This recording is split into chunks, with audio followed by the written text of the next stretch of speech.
Hey y'all, Bridget Chandler from Athens State University, and the purpose of this video tonight is to welcome you back to spring semester for 2019, specifically for the course CE 600, Adult and Community Education. So, happy holidays, happy new year. I hope you all have had a restful time visiting with your family and friends and are ready to come back for a great spring semester. As I said, this course is CE 600, Community and Adult Education. The course description is that this course will provide an overview. So again, this is going to be an overview of adult and community education. It's not going to be all-encompassing.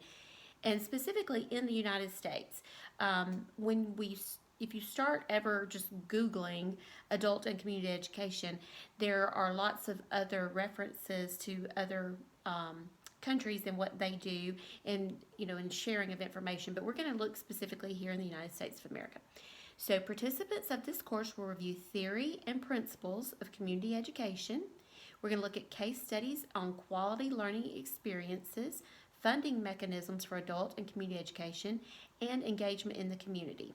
So that is the course description, and this is a kind of a dynamic topic and course. And it's going to be specific to your particular community. And we'll get into that in just a minute whenever I want to go through and talk to you about it. So there are no textbooks required for this course. We're going to be using all open source and online materials, as well as things that are provided in class. And a lot of what reading materials may be things that you find based on the essential questions of the modules that you're working in.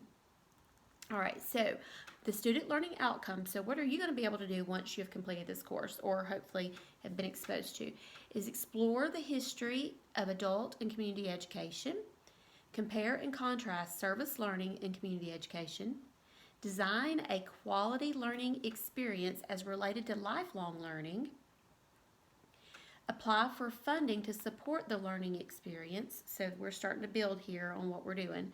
In case sometimes I want to get ahead of myself when I'm talking about these classes and talking to you guys. I want to start telling you what we're going to be doing before I tell you the background of the course. But anyway, so excuse me, I digress. So design the quality learning experiences related to lifelong learning, apply for funding to support the learning experience. So this would be like a grant application, and predict outcomes for the experience.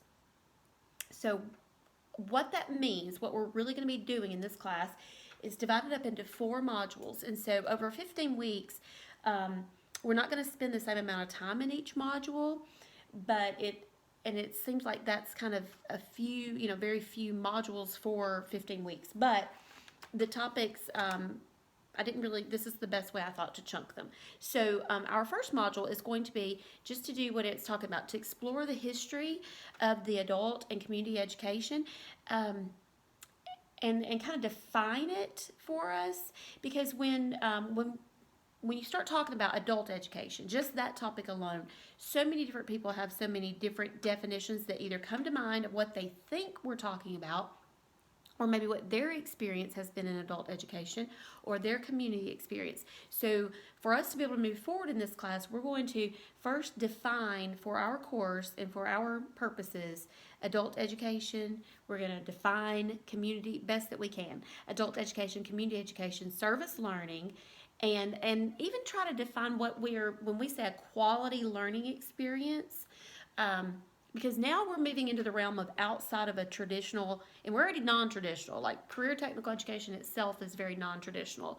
So we're talking even outside of those boundaries. So we're not talking about a learning experience in any type of traditional setting. We are thinking like community ed, and that could be something, but anyway, we'll get into it in the class. So, and also what is lifelong learning, and we're going to define those things so that we can get really know what we're talking about and be on the same page. And then we're going to look at the history and kind of where that comes from, and then also future predictions. So the second module is the history and the future, like where we've been with adult ed, community ed, all of that, and then what some folks say where we're going with it. So that's going to be in Module 2. So Module 1 is going to be a lot more lengthy because we're defining terms and we're talking this out. And we're defining this based on our own personal experience and what research tells us. And we're going to cap it to our country, our communities, our state, so forth. And so it's going to be a little larger. And then module 2 is on the history and future predictions. So really that's going to be pretty quick because we've already got our definitions from module 1. And then module 3. This is where we get to start having some fun. And you all get to design your own here. So after we get a good firm grasp on what we're talking about and the history and future predictions, then you're going to design community ed, a learning experience, a service learning. So it's going to a lot be based on your interest, your community, what you're doing. You do not have to be a teacher. You don't have to work in education at all to work with community ed. And you'll see that when we start defining it and looking at the history, because oftentimes it was more in a social context, a community education, or a very informal context and place of learning. So it doesn't matter if you're a teacher. So, just try not to think about this in terms of, I've got to teach something. But you're going to design a learning experience. So we're going to start with what will you offer and why. And so where did you come up with these ideas? And what do you need to do this? And what do they need to know, or we need to know as the learners? And then, so that's a lot of brainstorming and talking and kind of community and self-exploration. And then the fourth module, and the final module, is the fund it part. So first we're going to design it, then we're going to fund it. So that's going to start with, once you've defined and designed what you're going to do, then you're going to look for grant applications and possible funding sources for this community education project that you have come up with. And to the extent possible, I want you to complete those grant applications. I know, I paused for intentional purposes there, because that itself could be another course. It was actually a graduate course that I took many, many moons ago, was like grant writing. And that's what we did in the course, is we found a grant and we wrote the grant, and you didn't have to be funded, but my grant was funded. So, like that was not directly tied to the grade, but it was helpful if it worked in the time frame. So that is not what's going to happen in one module in this class. I'm not delusional to think that. And I don't want you all to think that I'm setting you up for failure, because I don't. But I don't think that you will necessarily find a grant, be able to apply for it, and get it all from one module study. But at least you will be able to be exposed to and know about grant opportunities, funding opportunities, once you have something in mind with your community education project or your design that you come up with. All right, so 4 modules: definitions, history and future predictions, design it, and fund it. All based on our exploration of adult and community education and how it relates to us in our current time. Then the final piece to this course, which is not a module, but it's your final project, your final something that you're going to do, is you're going to predict the outcome, just like the student learning outcomes has for number 5, that you will predict outcomes for this experience. But you're going to predict the outcome in the form of a final paper and presentation. So after we've gone through the 4 modules, you should be ready to say what you think will happen. So you're going to make a prediction about your project, and you're going to write a paper and do a presentation on it, and basically just what do you predict will happen and why.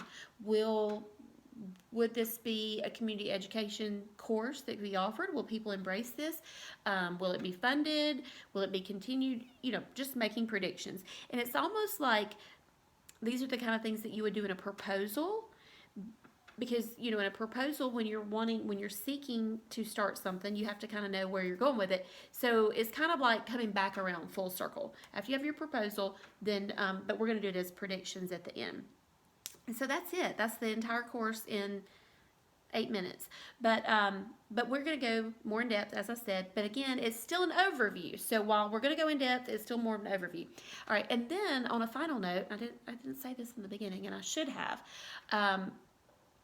This course, while its existence has been around since the title and the description, since the program was applied for and approved by SACS and all the different folks way back, like 4 or 5 years ago. I started putting this course on paper and got it approved by our graduate curriculum committee in the spring of 2017. So it's almost 2 years ago. However, actually building the course is taking place right now. So there are 2 courses going on, 2 graduate courses that some of you may be in both of them that I will be leading. So I'm like disclosing this right now to you, and I'm asking you just to be patient with me and to know that these are being built as we go. Now, you have heard all of my plans for the course and where we're going with it, but I have not built them into Blackboard yet. So the modules, I'm just letting you know, I'm being very transparent with you, that I'm building them as we go. So I will be adding modules and I'll be adding resources and information. Now, the great thing is once it's built, then you just get to tweak it. But the not so great thing is if you're in here right now with me, as you all are, then you are suffering through the whole, I really want to work ahead and I can't because it's not there yet. But I have tried, like I said, to give you an overview of this is where it's going and this is what it's going to contain. So bear with me and enjoy the ride, and hopefully you'll learn from, just like I'm learning every time I build these courses, and each semester I learn so much about teaching and about myself and about the content. And so I hope that you all will see from this part of the process what all's involved, and maybe that will be helpful for you too. All right, so enough rambling for tonight. I hope you all have a wonderful evening, and I look forward to a great semester.